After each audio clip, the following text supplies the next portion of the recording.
Hey friends, I had some thoughts come through this morning, a little bit on topic with what's been going on for me for the past couple of weeks. I've talked about craft, creative craft, musical craft, and it's been sparking some inspiration around what craft really is. What is that work really doing? And what it means to engage in either creative practice or spiritual practice, which, sneak preview, I happen to think they are pretty much one and the same, with subtle differences.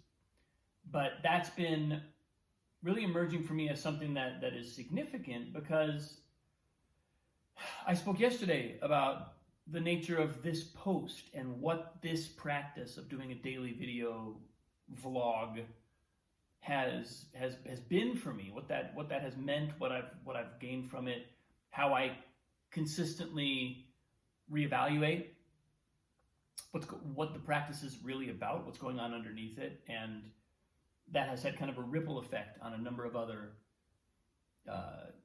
areas of my life. And I've found insights sort of coming up in one area, and then kind of it's like a wave cresting over into another area, and had some really interesting stuff coming up. So I will be talking about that in just a moment, but I want to use music to just settle my thoughts, settle my emotions, settle my body, start there, and then we'll come back to that idea.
So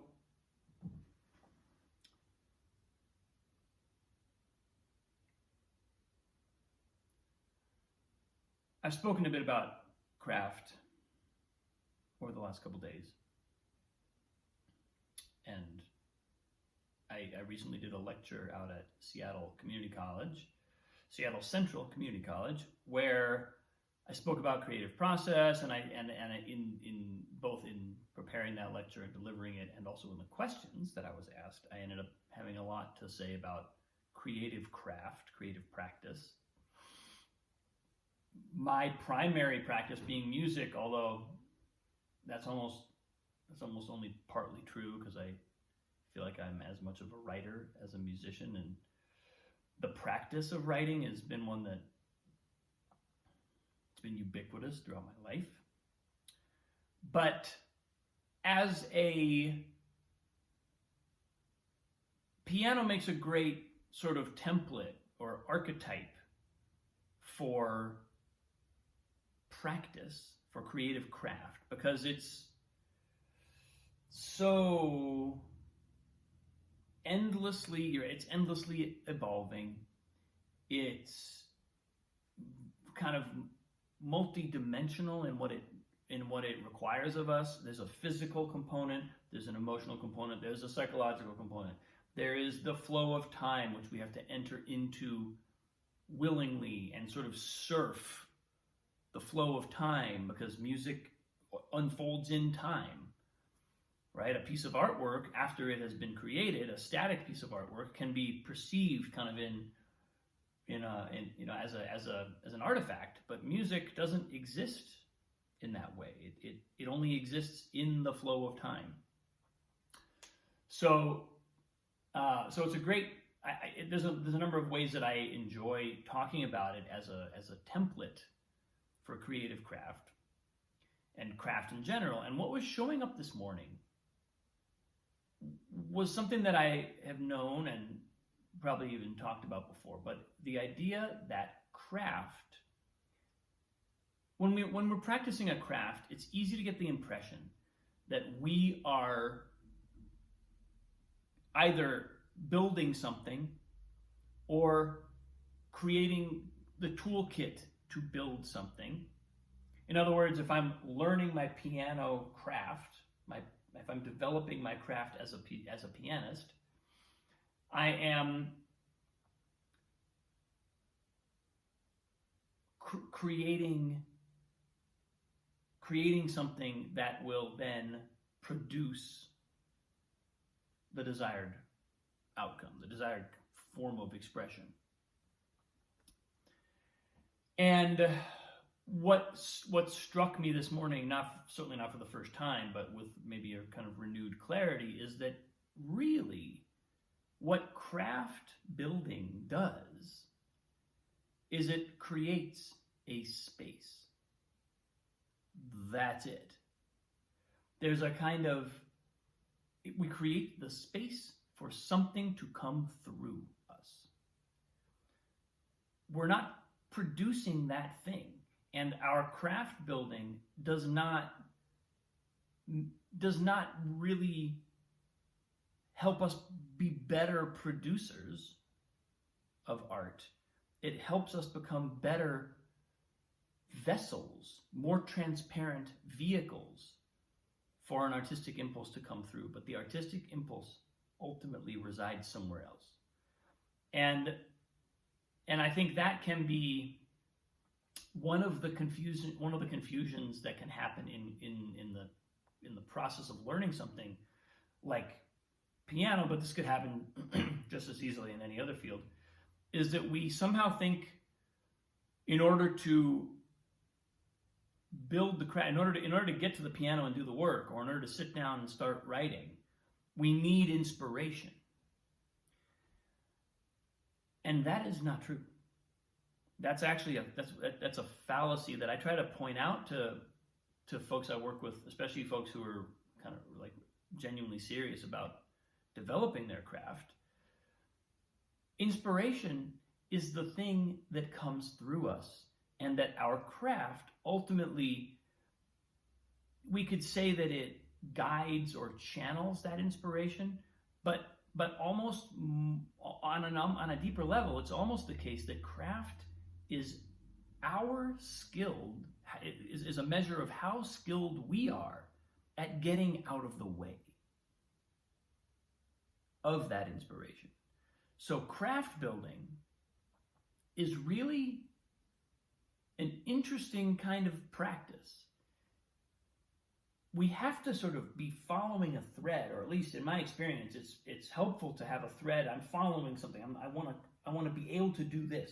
I want to develop this skill. And so we'll work very hard on piano, for example, like on technical exercises or technical pieces, or learning my ability to think my way through a key in harmony, and learning harmony in multiple keys, right? My ability to navigate one key with fluency and ease is not the same as every other key. There's 12 of these keys. So playing in C major is very different than playing in E major. So all that is craft building. All that work is craft building, but ultimately it's about getting out of the way. And what showed up this morning then, kind of as a next layer of this is when I say that the waves are kind of crashing over the barriers and expanding the insight, is meditation is the same. Meditation is craft building. We're developing the craft of getting tension in our mind, tension in our body, tension in our emotions. We're developing the craft of letting that go. And what shows up is then in the inspiration of life. It's the now moment can then speak through us fully and unimpeded, unrestricted. So meditation does not produce a spiritual experience. That's not how it works. That's like a total misunderstanding of what's going on. And I'm not saying that necessarily many people would phrase it that way, but even if we wouldn't phrase it that way, we might still think of it that way. We might think, if I meditate, I will create this experience, or somehow if I'm working hard enough at meditation, then I'll produce some outcome. Meditation is a craft. It's the craft of stilling the mind, body, spirit, stilling consciousness, stilling the organism, so that consciousness can transmit. And I think, again, this is like, I love to sort of juxtapose spiritual practice and creative practice, because I think they're one and the same. For me, my creative work has always been a fundamentally spiritual practice. And, when I think about Shakespeare, when I go see a Shakespeare play, when I read a Shakespeare play, it's clear that a human mind didn't produce this. This came through a human mind, but it wasn't produced by that mind. Playing Chopin, playing Mozart, playing Beethoven, I continually have the same experience when I'm deeply immersed in creative work, especially the creative work of really, truly great artists, of just going, yeah, no human mind produced this. This is not made by a mind. This is made by someone who knows how to get the mind out of the way. And that's craft. Craft is getting ourselves out of the way, creating space, creating this kind of pregnant void so that something can come through. And if we treat craft if we understand that that's what craft building is, then we no longer require inspiration of ourselves in order to do it. That's not even the point. The point is not that I want to feel inspired before I practice. The point is I'm practicing to feel inspired. And if I know that that's how it goes, then I'm not caught in cart before the horse, sort of wishing like, oh, I just don't feel like practicing today. I'm just not feeling it. No, I mean, that's a kind of, I think it's a limiting approach, because it requires the result of our practice to arrive before we're willing to do the work. It's not really how it works. It's not even, it's not, I feel like I'm kind of preaching in this, or like making it like there's a right or wrong, way here. And I don't mean this in any like moralizing kind of way. I simply mean the laws of physics, of practice, are such that craft building is the stripping away, is the opening up, the creating of space, the getting out of the way that allows inspiration to come.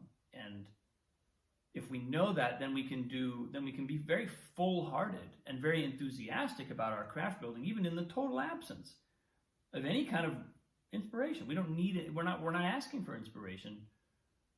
We're just doing the thing that we know will reliably allow more inspiration to come through. So, yeah, that's what was showing up this morning for me. Again, whenever these lessons come out of me, whenever I talk about them here, they're the lessons I'm learning. These are the lessons that are showing up for me in my daily life and informing me, modifying my perspective, helping me to kind of get more in alignment.